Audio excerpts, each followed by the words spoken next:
আল কোরআনের সৈনিক আমি, নেই তো কোনো ভয়, এক আল্লাহর গোলাম আমি, এই তো পরিচয়। কোরআনের সৈনিক আমি, নেই তো কোনো ভয়, এক আল্লাহর গোলাম আমি, এই তো পরিচয় আমার, এই তো পরিচয়।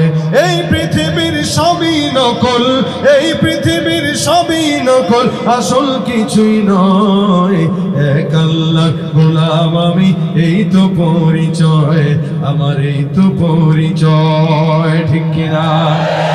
আরে কোরআন হাদিস শাসনতন্ত্র রাসূল আমার নেতা, উৎসাহ মোর চিরমলার ইতিহাসে বীর গাথা।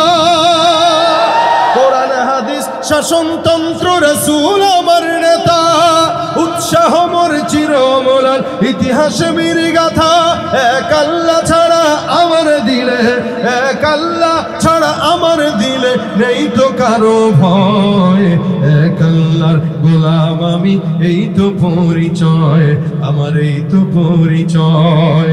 আল কোরআনের সৈনিক আমি, নেই তো কোনো ভয়, এক আল্লাহর গোলাম আমি, এই তো পরিচয় আমার, এই তো পরিচয়। ঠিক না?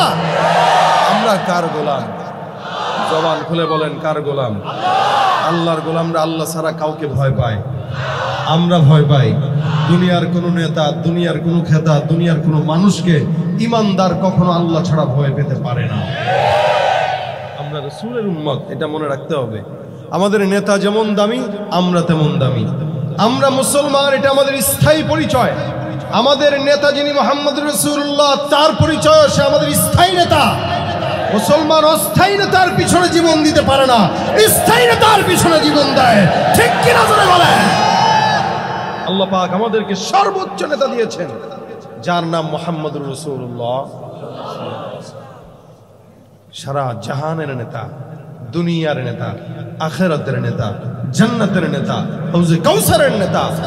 সমস্ত দুনিয়ায় এরকম নেতা অতীতে আগে পায় নাই, বর্তমানেও নাই, ভবিষ্যতেও আসার সম্ভাবনা। আল্লাহ পাক নেতাকে তো নেতার মতোই বানাইছেন, নেতা নেতার মতোই, যার কারণে আল্লাহ পাক বলেন এটা দয়ালু। এই নবী দয়ালু। নেতারা আমাদের বর্তমান সময়ে আমরা যাদেরকে নেতা ভাবি, সেটা রাজনৈতিক নেতা হোক, সেটা আমার অফিসের নেতা হোক, সেটা আমার অন্য কোনো জায়গার নেতা হোক, যতক্ষণ স্বার্থ আছে ততক্ষণ, স্বার্থ নাই তো টিস্যুর মতো ব্যবহার করে ফেলে দেয়। এটা দুনিয়াবী নেতার হালত। রাসূল সাল্লাল্লাহু আলাইহি সাল্লামের হালত হলো উনি দয়ার নবী। উম্মতের জন্য কোনোদিন স্বার্থের কারণে মহব্বত দেখান নাই, বরং এতটা দয়া ছিল। উম্মতের জন্য তো দয়া ছিলই, কাফের মুশরিকদের জন্য দয়া ছিল, যার কারণে কোনো কাফেরের লাশ যদি রাসূলের সামনে দিয়ে যেত তো নবী বলতেন, না আমি নবী বেঁচে থাকতে এই লোকটা জাহান্নামী হবে, এটা আমি সহ্য করতে পারি না।